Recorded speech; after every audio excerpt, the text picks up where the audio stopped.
बातमी आहे सुधीर मुनगंटीवार यांच्या संदर्भातली। भाजपा नेता सुधीर मुनगंटीवारांना दिलासा मिळालाय। चौकशी समितीकडून मुनगंटीवारांना दिलासा देण्यात आलाय।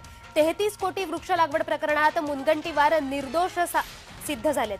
मवियाने त्यांच्यावर आरोप केले होते, भ्रष्टाचाराचे आरोप त्यांच्यावर करण्यात आले होते, पण आता ते निर्दोष सिद्ध झालेत। 33 कोटी वृक्ष लागवड प्रकरणात मुनगंटीवार निर्दोष। महाविकास आघाडी असतानाच जेव्हा हा विषय विधानसभेत आला आणि विधानसभेत एका पक्षाच्या नेत्यांनी याच्यावर एक समिती करावी, मी स्वतः उभा राहिलो आणि सांगितलं समिती करा, आवश्यकता असेल तर 5 न्यायमूर्ती लावा, कारण हे ईश्वरीय कार्य, या ईश्वरीय कार्याला कोणीही अशा पद्धतीने गालबोट लावता कामा नये। हे आजही रेकॉर्ड मध्ये विधानसभेचे आहे। मग 2 वर्ष 8 महिने महाविकास आघाडीचं सरकार होतं, खूप त्यांनी याच्यामध्ये चर्चा केली, पण काही सापडू शकत नव्हतं, कारण यामध्ये काही झालेलंच नव्हतं।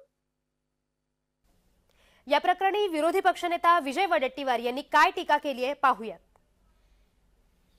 नाही, सुधीर मुनगंटीवारांना क्लीन चिट मिळाली, यात काही नवल वाटण्यासारखं कारण नाही। कारण पक्षामध्ये आलेल्या लोकांना क्लीन चिट मिळत आहे ते तर स्वपक्षातले आहेत। बाहेरच्यांना जर ते क्लीन चिट देतात तर घरच्याला क्लीन चिट देण्यात काय मोठी अडचण आहे।